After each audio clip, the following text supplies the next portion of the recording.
അങ്ങയുടെ മകളെ രാജകുമാരൻ വിവാഹം അന്വേഷിക്കുന്നുണ്ട്. ദൂതന്റെ വാർത്ത കേട്ട സഈദ് ബിൻ സായിബ് റളിയല്ലാഹു അൻഹു ചിന്തയിലാണ്ടു.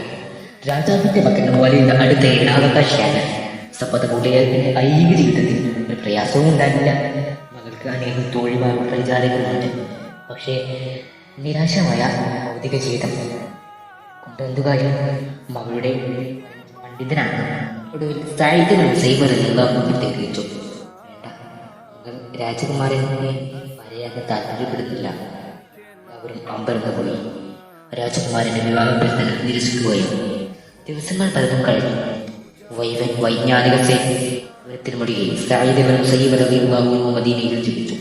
ഒരിക്കൽ വൈജ്ഞാനിക സദസ്സിലെ സ്ഥിരാംഗമായിരുന്ന അബൂവിദായെ കാണാൻ പഠിക്കാൻ സമർത്ഥനും സൽസ്വഭാവിയുമായിരുന്ന അബൂവിദ സഈദ് ബിൻ സൈബ് റളിയല്ലാഹു അൻഹു ശിഷ്യനെ അന്വേഷിച്ചിട്ട് വിവരങ്ങളൊന്നും ലഭിച്ചില്ല. ദിവസങ്ങൾക്കു ശേഷം അബൂവിദ തിരിച്ചെത്തി. എവിടെയായിരുന്നു? ഗുരു ചോദിച്ചു. എൻ്റെ ഭാര്യ മരണപ്പെട്ടു. അബൂവിദ താഴ്മയോട് മറുപടി നൽകി. എന്തുകൊണ്ട് എന്നോട് നീ പറഞ്ഞില്ല? അറിയിച്ചൊന്നുമില്ല. ഗുരു അങ്ങേക്ക് ബുദ്ധിമുട്ടാവുമെന്ന് കരുതി. ഗുരുവിന് സന്തോഷമായി. മരണപ്പെട്ട ഭാര്യയ്ക്ക് വേണ്ടി പ്രാർത്ഥിച്ചു. സദസ്സ് തിരികെ പോയപ്പോൾ സഈദ് ബിൻ സൈബ് റളിയല്ലാഹു അൻഹു അബൂവിദയെ വിളിച്ചുകൊണ്ട് ചോദിച്ചു, നീ പുനർവിവാഹം ആലോചിക്കുന്നുണ്ടോ? അതിനുള്ള സമ്പാദ്യം എൻ്റെ കയ്യിലില്ല. എല്ലാം കൊണ്ടും തൻ്റെ മകൾക്ക് അനുയോജ്യമായ വരനാണ് അബൂവിദയെ സഈദ് ബിൻ സൈബ് റളിയല്ലാഹു അൻഹു പറഞ്ഞു. നിനക്ക് പ്രയാസമില്ലെങ്കിൽ എൻ്റെ മകളെ നിനക്ക് വിവാഹം കഴിച്ചു തരാം. അതിനുള്ള സമ്പത്ത് ഞാൻ നൽകാം.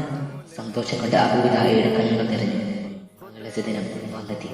ലളിതമായ ചടങ്ങുകളോടെ പണ്ഡിതപ്രൗഢിയിൽ വിവാഹം നടന്നു. രാജകീയ വിവാഹം രാജാവിൻ്റെ മകനല്ല ലഭിച്ചത്. സമർത്ഥനായ അബൂവിദ എന്ന അദ്ദേഹത്തിന് രാജകുമാരിയെ നൽകി.